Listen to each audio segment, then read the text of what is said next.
ರಾಜೇಂದ್ರ ರಾಜಣ್ಣ ಭೇಟಿಯಾಗಿದೆ. ನನಗೆ ಯಾವ ವಿಚಾರನೂ ಕೇಳಕ್ ಹೋಗ್ಬೇಡಿ. ಯಾರು ಬೇಕಾದ್ರೂ ಭೇಟಿ ಮಾಡ್ಕೊಳ್ಳಿ, ಏನ್ ಬೇಕಾದ್ರೂ ಮಾಡ್ಕೊಳ್ಳಿ. ನನ್ನ ಡಿಪಾರ್ಟ್ಮೆಂಟ್ ಏನಾದಿದ್ರೆ ಕೇಳಿ. ಅವ್ರು ಯಾರು ಭೇಟಿ ಮಾಡಿದ್ರು, ಇವ್ರು ಯಾರು ಭೇಟಿ ಮಾಡಿದ್ರು ಅಂತ ನನಗೆ ಕೇಳ್ತಾ ಇದ್ದೀರಾ?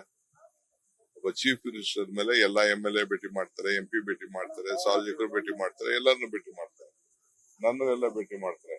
You don't ask me any question, I will not reply anything connected to that issue. ಯಾರು ಗರಂ ನಿಮ್ಮತ್ತ ಗರಂ ಇದ್ರೆ ನಿಮ್ಮತ್ತ ಇನ್ಫಾರ್ಮೇಶನ್ ಇರಬೇಕು. ಅವೆಲ್ಲ ಬೋಗಸ್. ಎಲ್ಲಾ ವಿಚಾರನು ಬೋಗಸ್. ಅರ್ಥ ಆಯ್ತಾ? ಸುಮ್ನೆ ಸೃಷ್ಟಿಗಳು ಮಾಡ್ತಾ ಇದಾರೆ. ಅವ್ರು ಏನ್ ಬೇಕಾದ್ರೂ ಮಾಡ್ಕೊಳ್ಳಿ. ನನಗ್ ಮಾತ್ರ ನೀವೇನು ಕೇಳಕ್ ಹೋಗ್ಬೇಡಿ. ನಂಬರ್ 1. ನಿನ್ನೆ ತಮಿಳುನಾಡಿಗೆ ಹೋಗಿದ್ದೆ. ನಮ್ಮ ವಿಚಾರನ ಕರ್ನಾಟಕದ ಸ್ವಾಭಿಮಾನದ ಪ್ರಶ್ನೆ, ದಕ್ಷಿಣ ಭಾರತದ ಸ್ವಾಭಿಮಾನ ಪ್ರಶ್ನೆ, ನಮ್ಮ ರಾಜ್ಯದ ವಿಚಾರಗಳನ್ನೆಲ್ಲ ಮಂಡನೆ ಮಾಡಿದ್ದೀನಿ. ಏನು ಮುಖ್ಯಮಂತ್ರಿಗಳು ಏನು ನನಗೆ ಕಿವಿ ಮಾತು ಹೇಳಿ ಕಳಿಸ್ಕೊಟ್ಟಿದ್ರು ಅವೆಲ್ಲ ಕೂಡ ಪ್ರಸ್ತಾವನೆ ಮಾಡಿ ನಾವು ಮಾಡಿದ್ದೇವೆ. ಮುಂದಕ್ಕೆ ಹೋರಾಟ ಮಾಡ್ತೇವೆ. ನಮ್ಮ ರಾಜ್ಯದಲ್ಲೂ 2 ಸೀಟ್ ಕಡಿಮೆ ಮಾಡ್ಲಿಕ್ಕೆ ಒಂದು ದೊಡ್ಡ ಪ್ರಯತ್ನ ನಡೀತಾ ಇದೆ. ದಕ್ಷಿಣ ಭಾರತದಲ್ಲಿ ಅನೇಕ ಸೀಟ್ಗಳನ್ನ ಮಾಡಬೇಕಾಗಿದೆ. ಸೊ ಎಲ್ಲಾ ಮುಖ್ಯಮಂತ್ರಿಗಳು ಪಾರ್ಟಿಸಿಪೇಟ್ ಮಾಡಿದ್ರು. ನಮ್ಮ ಮುಖ್ಯಮಂತ್ರಿ ಆರೋಗ್ಯ ದೃಷ್ಟಿಯಿಂದ ಅವ್ರು ಬರ್ಲಿಲ್ಲ ಅಷ್ಟೇ.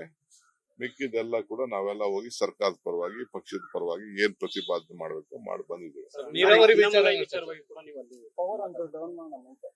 ಅಣ್ಣಮಲೆ ಅವ್ರು ಕಬ್ಬಾಟ ಎಲ್ಲ ಆರಿಸಿದ್ರಂತೆ. ನನ್ ಮುಂದೆ ಏನು ಆರಿಸಲಿಲ್ಲ, ಎಲ್ಲ ದೂರದಲ್ಲಿ ಆರಿಸಿದ್ರಂತೆ. ನನ್ ಮುಂದೆನೆ ಆರಿಸಿದ್ರೆ ನಂಗೆ ಬೇಜಾರ್ ಮಾಡ್ಕೊಳ್ತೀನಿ. ಅವ್ರ ಡ್ಯೂಟಿ ಪಾಪ. ಅವ್ರ ಪಾರ್ಟಿ ಎಕ್ಸಿಸ್ಟೆನ್ಸ್ ತೋರ್ಸ್ಕೋಬೇಕಲ್ಲ, ಅವ್ರ ಲೀಡರ್ಗಳಿಗೆಲ್ಲ ತೋರ್ಸ್ಕೋಬೇಕಲ್ಲ. ಅವರು ತಮಿಳುನಾಡು ವಿರುದ್ಧ, ತಮಿಳುನಾಡು ಇಡೀ ಎಲ್ಲಾ ಪಕ್ಷಗಳು ಒಗ್ಗಟ್ಟಾಗಿ 54 ಪಾರ್ಟಿಗಳು ಒಗ್ಗಟ್ಟಾಗಿ ಫೈಟ್ ಮಾಡ್ತಾ ಇದಾರೆ. ಅವರೊಬ್ರು ಮಾತ್ರ ಬೇರೆ ಮಾಡ್ತಾ ಇದಾರೆ. ಅವ್ರದ್ದು ಅವ್ರು ಮಾಡ್ಕೊಳ್ಳಿ. ಹೇಮಾವತಿ ಕೆನಾಲ್ ವಿಚಾರದಲ್ಲಿ ನೀವು ಮತ್ತೆ ಕುಣಿಗಲ್ ರಂಗನಾಥ್ ಅವರು ನಮ್ಗೆ ತೊಂದರೆ ಮಾಡ್ತಿದ್ದೀರಿ ಅಂತ ರಾಜೇಂದ್ರ ಅವರು ಮಾತಾಡಿದ್ದಾರೆ ಸರ್ ತುಮಕೂರಲ್ಲಿ. ಮಾತಾಡ್ಲಿ, ಅವ್ರು ಏನ್ ಬೇಕಾದ್ರು ಮಾತಾಡ್ಲಿ, ಏನ್ ಬೇಕಾದ್ರು ಹೇಳ್ಲಿ. ಹೇಮಾವತಿ ವಿಚಾರ ಇವತ್ತಲ್ಲ, ಸುಮಾರು 20-30 ವರ್ಷದಿಂದ YK ರಾಮಯ್ಯನವರು ಇದ್ದಂತ ಕಾಲದಿಂದ ಕೂಡ ಆ ವಿಚಾರ ಇತ್ತು. ಕುಮಾರಸ್ವಾಮಿ ಅವ್ರ ಗೌರ್ಮೆಂಟ್ ಅಲ್ಲೇನೆ ನಾವು ಪಾಸ್ ಮಾಡಿದ್ದು. ಅರ್ಥ ಆಯ್ತಾ?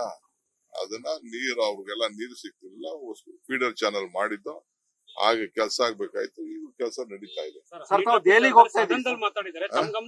ಹೋಗ್ತಾ ಇದ್ದೀರಿ. ಈ ಸಂದರ್ಭದಲ್ಲಿ ರಾಜ್ಯದ ಬೆಳವಣಿಗೆಯ ಬಗ್ಗೆ ನಾನು ಯಾರಿಗೂ ಭೇಟಿ ಮಾಡೋಂತ ಅವಶ್ಯಕತೆ ಇಲ್ಲ ಸದ್ಯಕ್ಕೆ. ನಾನು ಯಾವ್ದೋ ಮೀಡಿಯಾ ಫ್ರೆಂಡ್ಸ್ ನನಗೆ ಹಿಂದೆ ನಾನು ಕಮಿಟ್ಮೆಂಟ್ ಮಾಡ್ಕೊಂಡಿದ್ದೆ 2 ಸತಿ. ನಾನು ಹೋಗಿರ್ಲಿಲ್ಲ. ಒಂದ್ ಕಾಲ್ಗೆ ಹೋಗ್ಬಿಟ್ಟು ವಾಪಸ್ ಸಾಯಂಕಾಲನೇ ಬಂದು. ಈ ರೀತಿ ಹೇಳಿಕೆಗಳು ಕೊಟ್ಟು ದೂರು ಕೊಡದೇ ಇದ್ರೆ ಹಿಟ್ ಅಂಡ್ ರನ್ ಆದ್ರೆ ಪಕ್ಷ ಮತ್ತು ಸರ್ಕಾರಕ್ಕೆ ಡ್ಯಾಮೇಜ್ ಅಲ್ವಾ? ಅದು ನಮ್ CM ಹತ್ರ ಮಾತಾಡಿದ್ರು. ರಾಜಣ್ಣ ಅವ್ರು ತಮ್ಮನ್ನೇನು ಭೇಟಿ ಆಗಿದ್ರೆ ಸರ್? ಯಾಕಂದ್ರೆ CM ಅವ್ರನ್ನೇ ಭೇಟಿ ಆಗಿದ್ರು. ಮಾಹಿತಿ ನಾನು KPCC ಅಧ್ಯಕ್ಷನಾಗಿ ಅವ್ರು ಕೇಳಿದೀನಿ. ನನ್ನ ಹತ್ರ ಏನು ಇಲ್ಲ ಅಂತ ಹೇಳಿದ್ದಾರೆ. ಅವ್ರು ನನ್ನ ಹತ್ರ ಏನ್ ಹೇಳಿದ್ದಾರೆ ಅನ್ನೋದು ನಾನು ಬಿಚ್ಚಿ ನಿಮ್ಮ ಹತ್ರ ಹೇಳಕ್ ಆಗಲ್ಲ. ಅವ್ರಿಗೇನಪ್ಪ ಅವ್ರದ್ದೇನೋ ಒಂದೇನೋ ಇದ್ರ ಮೇಲೆ ಅವ್ರು ಹೇಳ್ತಾರೆ. ನಾನು ಅವ್ರಿಗೂ ಹೇಳ್ದೆ, ಏನೋ ಇದ್ರು ಕಂಪ್ಲೇಂಟ್ ಫೈಲ್ ಮಾಡಪ್ಪ ಅಂತಾನು ಹೇಳ್ದೆ. ನಿನ್ನೆನೆ ಟಿವಿಗೆ ಅವರು ಹೇಳಿದ್ದಾರೆ. ಅದೆಲ್ಲ ಕೋಲಾರಲ್ಲೇನೋ ಟಿವಿಗೆ ಹೇಳಿದ್ದಾರೆ. ಇದಕ್ಕೆ ನಾ ಇನ್ನೇನ್ ಹೇಳ್ಬೇಕು ನಾನು?